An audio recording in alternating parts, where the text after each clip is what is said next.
Today is we're installing this valve, which is the heater control valve, in this Ford Explorer, which was not equipped with one. This is a 92. The later ones had it, and I think it might have had something to do when they went to the 134 refrigerant. So the plan is to cut the valves, the hose is right here, and insert this piece right here. So bear with me and we'll cut. And hopefully I won't lose too much coolant. This is kind of, well, I better make sure there's no pressure first.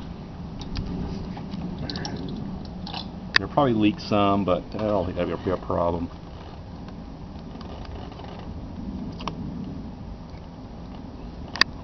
Yes, that's scary as all heck. There's one cut, and we'll cut the other one.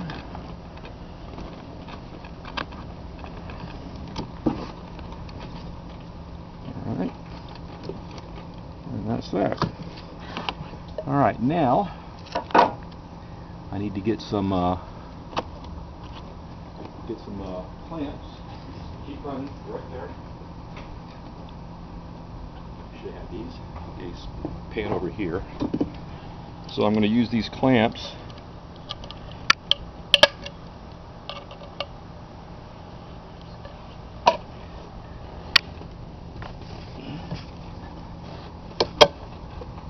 there. Another one.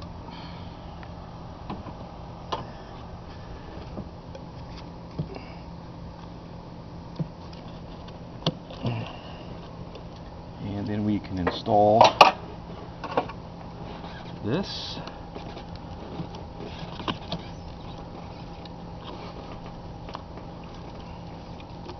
I don't want to break it.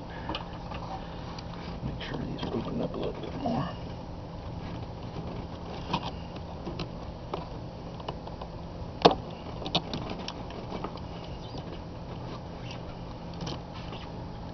It's kind of a tough angle to get that. I'm going to move that one over this way. Make sure I get to them. Now let's see if we can just kind of work this thing on. What I don't want to do is break this housing's plastic. It pretty much goes straight on there. You don't want it to break. It'll ruin the whole project.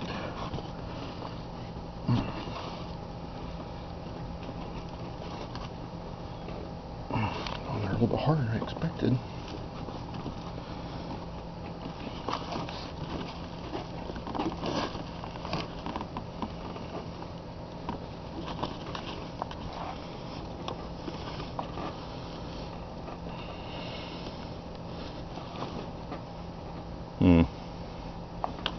It's really harder than I want it to be. Well, I guess it won't leak, that's for sure. Let's see if these are going to be as hard to get on over here.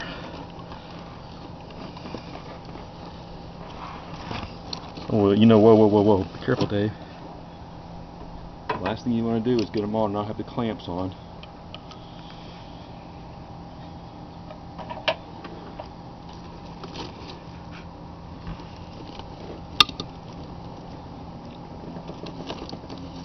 There's one. Where'd the other one go?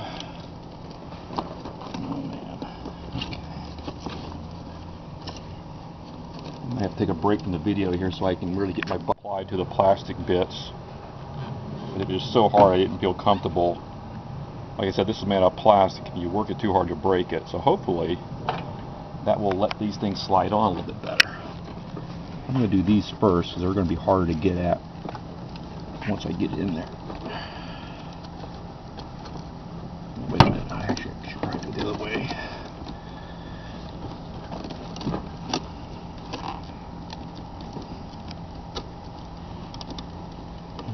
Still pretty tough. Okay, stop.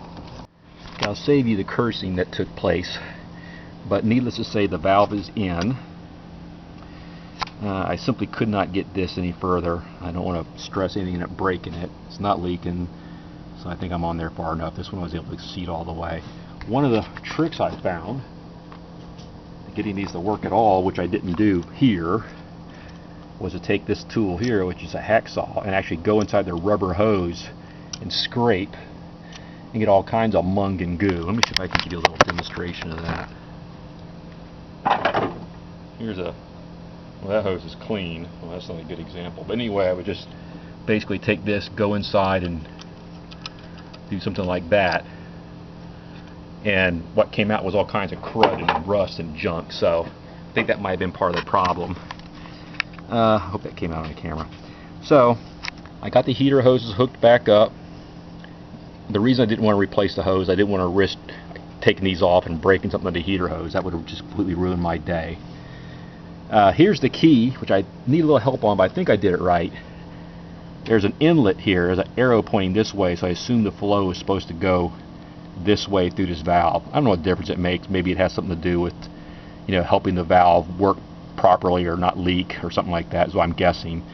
But I'm not 100% sure, but I think I'm right here. This flow goes this way, so this should be flowing like this. This hose here snakes around and is the hose that goes right to, let's see if I can find it again. It's inside this little doobie here. Goes over to this this intake over here, which is at the top of the intake manifold, it looks like. And then this return line, I presume, is the bottom one that goes down low and goes all the way down to what I believe is the water pump. So if you four guys know for sure, I'm hoping I got this the right direction. If not, it's not. I don't think it'd be that big a deal to flip it around, but whatever. You know the drill. So anyway, that's my setup. It works great. Oh, it still has the vacuum on. Look at that. It must be holding the vacuum because I ran it in max AC. I'll go ahead and unplug this.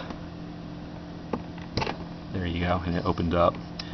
So anyway, that's the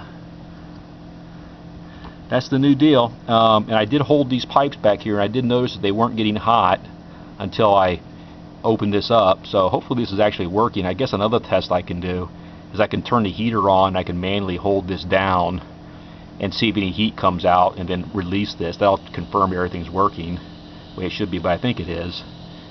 Anyway, that's just one more. The only thing, next thing I want to do, I know it's not a big deal, but it bothers me, and that's the insulation. I don't know how this thing's supposed to hold on. It looks like it's just stapled on. Again, this is Florida. I need to get every last bit of cooling I can. So I think what I'm going to do is I'm going to find some insulation, stuff it down inside here, and reseal this up with some duct tape and keep that as cool as I can. This side looks like it's okay. It looks like the rest of it's alright. I don't know what happened here. I don't know if an animal got in there or what the heck happened, but that's all torn up. Other things I got today? Well, I got some, well, I'm not going to bother. I'll show you my brake cable. You can see the problem here is obvious, right? I got it. It works. This is the front brakes.